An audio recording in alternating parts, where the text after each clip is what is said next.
Hi అండి అందరికీ. ఈరోజైతే ఈ వీడియోలో క్యాప్సికంతో దహీ క్యాప్సికం కర్రీ అయితే చేశానండి. టేస్ట్ అయితే చాలా బాగుంది. మీరు కూడా ఇప్పుడైతే చూసేయండి. ముందుగా అయితే క్యాప్సికంను ఇలా అయితే కట్ చేసుకోవాలండి. చూడండి, ఇలా వీడియోలో చూపిస్తున్న విధంగా ఇలా నిలువుగా క్యాప్సికంని అయితే కట్ చేసుకోవాలండి. మిగిలినవి కూడా అలాగే కట్ చేసుకొని తీసుకోవాలి. తర్వాత ఇందులోకి ఆనియన్ అయితే కట్ చేసుకుందాము. ఆనియన్ కూడా ఇలా నిలువుగా కట్ చేసుకొని అయితే తీసుకోవాలి. ఇప్పుడైతే క్యాప్సికమ్ను ఆనియన్స్ని అయితే కట్ చేసుకున్నాం కదా, చూసేయండి.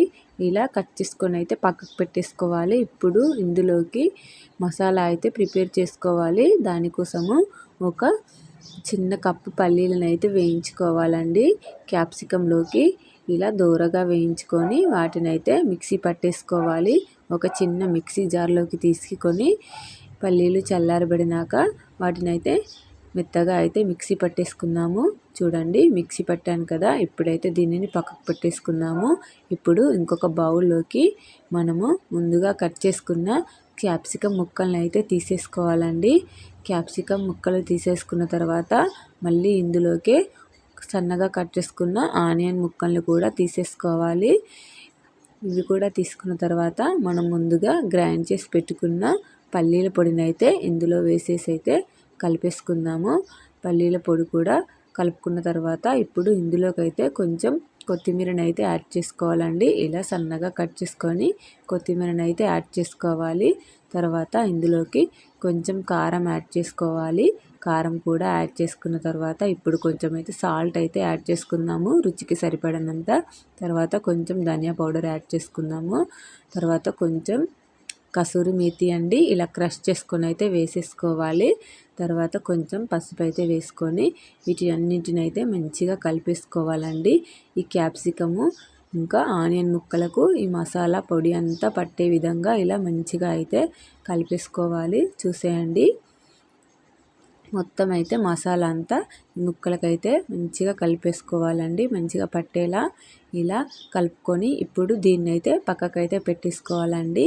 ఇప్పుడు స్టవ్ పై అయితే కడాయి పెట్టుకోవాలి. కడాయి పెట్టుకొని ఇందులోకైతే ఆయిల్ అయితే యాడ్ చేసుకుందాము. ఆయిల్ యాడ్ చేసుకున్న తర్వాత ఇప్పుడు ఇందులోకి కొంచెం ఆవాలు అయితే యాడ్ చేసుకున్న తర్వాత అవి చిటపటలాడిన తర్వాత మళ్ళీ ఇంకొంచెం జీలకర్ర యాడ్ చేసుకొని ఇప్పుడు కొంచెం వెల్లుల్లి రెబ్బలను అయితే ఇలా క్రష్ చేసుకొని అయితే వేసుకోండి. వెల్లుల్లిపాయలు కూడా వేసుకున్న తర్వాత ఇవైతే మంచిగా ఫ్రై అయిన తర్వాత ఇప్పుడు ఇందులోకి కొంచెం కరివేపాకు అయితే యాడ్ చేసుకుందాము. ఇవన్నిటిని అయితే లో ఫ్లేమ్లో వేయించుకోవాలి, లేదంటే మాడిపోతాయి. ఇప్పుడు ఇందులోకి కొంచెం పసుపు అయితే యాడ్ చేసుకుందాము. మనం క్యాప్సికం ముక్కల్లో పసుపు యాడ్ చేసుకున్నాం కదా, సో అందుకే ఇందులో కొంచెమే పసుపు అయితే యాడ్ చేసుకోవాలి. ఇప్పుడు మనం ముందుగా కలిపి పెట్టుకున్న ఆ క్యాప్సికం ముక్కలను ఇందులో యాడ్ చేసుకుందాము. మసాలా పట్టి పెట్టుకున్నాం కదా పక్కకు, దాన్ని అయితే ఇందులోకి యాడ్ చేసుకొని మంచిగా దీన్ని అయితే కలిపేసుకోవాలండి. ఇలా దీన్ని అయితే మంచిగా మగ్గనివ్వాలి. లో ఫ్లేమ్లో ఇలా కలుపుకుంటూ వేయించుకోవాలి. ఇలా కలుపుకున్న తర్వాత ఇప్పుడైతే దీనికైతే మూత పెట్టేసుకొని ఒక 2 నిమిషాలు అయితే మగ్గనివ్వాలండి. ఈ క్యాప్సికంలోని పచ్చివాసన అంతా పోయి క్యాప్సికం అయితే మంచిగా వేగిపోవాలి కదా, అందుకే చూడండి మూత పెట్టి వేయించాను. ఇప్పుడు మూత తీసి చూపిస్తాను చూడండి. ఆయిల్ అయితే సపరేట్ అయిపోతుంది కదా. ఇలా మళ్ళీ ఒకసారి అయితే కలిపేసుకుందాము. క్యాప్సికం ముక్క అయితే మెత్తబడాలి. చూడండి, ఇప్పుడైతే ఇందులోకి పెరుగునైతే యాడ్ చేసుకోవాలి. నేను చెప్పాను కదా దహీ క్యాప్సికం కర్రీ అని. పెరుగుని ఎప్పుడైనా సరే ఇలా చిలికి వేసుకోండి. నేనైతే కొంచెం తొందరలో ఉండి ఇలా అయితే వేసేసాను, కానీ పెరుగుని చిలికి వేసుకుంటే కర్రీకి అంతా బాగా పడుతుందండి. అందుకని ఏ కర్రీలోకి అయినా పెరుగు ఎప్పుడు యాడ్ చేసుకున్నా సరే ముందు ఒక బౌల్లోకి వేసుకొని దాన్ని మొత్తం చిలికేసి కర్రీలో అయితే యాడ్ చేసుకోవాలి. అలా చేసుకుంటే కర్రీకి పెరుగు అనేది బాగా పడుతుంది. ఇప్పుడు పెరుగు యాడ్ చేసి మూత పెట్టి ఉడికించాం కదండి. చూడండి, పెరుగు అంతా బాగా కలిసిపోయింది. ఇప్పుడు ఆయిల్ అనేది కూడా సపరేట్ అయిపోతుంది. ఆల్మోస్ట్ కర్రీ అయితే రెడీ అయిపోయినట్టే, దహీ క్యాప్సికం కర్రీ. ఈ కర్రీ అయితే అన్నంలోకైనా చపాతీలోకైనా చాలా చాలా బాగుంటుంది. మళ్ళీ ఒకసారి మూత పెట్టయితే కొంచెం సేపు అయితే ఉడకనిద్దాము.